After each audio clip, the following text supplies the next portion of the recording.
Moi, ça fait très longtemps que je travaille sur les théories du complot. Il y a un moment, j'ai découvert sur Facebook qu'il existait des groupes de gens qui sont persuadés que les traces laissées par les avions dans le ciel sont en réalité une forme de complot, une conspiration. Ça s'appelle, selon eux, des chemtrails, pour chemical trails, donc des traces chimiques. Il y aurait dans ces produits tout un tas de produits toxiques, parfois même des maladies qui seraient répandues sur les populations afin soit de nous asservir, de modifier le climat. Chacun trouve un petit peu midi à sa porte dans cet univers complotiste-là. Les gens vont tous les matins faire des photos du ciel et dire « prière pour nos enfants, on nous empoisonne, on nous répartit des maladies, du sida, du virus Ebola, du Covid-19 ». On a même vu certains défendre l'idée qu'il y aurait dans ces chemtrails eh bien, des produits qui nous rendraient homosexuels. Mais on est là, malheureusement, dans quelque chose qui est cru par tout un tas de gens. Selon plusieurs sondages, on est à peu près à 10% de la population américaine qui adhère à cette idée,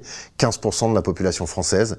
Ce sujet, en langue française, au cours des 10 dernières années, il représente 700 000 mentions sur les réseaux sociaux. Ça fait une audience de 600 millions de personnes qui auraient été exposées à ce message. En réalité, qu'est-ce qui se passe? Quand un avion passe dans le ciel, il y a une forme de condensation qui se crée avec l'air très chaud qui sort des réacteurs et qui va donc se voir dans le ciel. Ça va créer une trace blanche. C'est un phénomène chimique bien connu. Quand on se pose la question de qui serait responsable de tout ça, c'est un peu le moment où on commence normalement à sortir de cette théorie du complot, parce que si des gens savent qu'il y a des produits toxiques dans l'air, bah eux, ils vont se protéger. Comment est-ce qu'on se protège quand des choses sont dans l'air que nous respirons tous? C'est là qu'il y a un peu une forme de faille dans la théorie du complot. Mais c'est pas parce que la théorie du complot est un petit peu bancale qu'elle ne trouve pas des adeptes. C'est effectivement le vrai problème des mensonges, c'est qu'il y a toujours quelqu'un qui finit par y croire.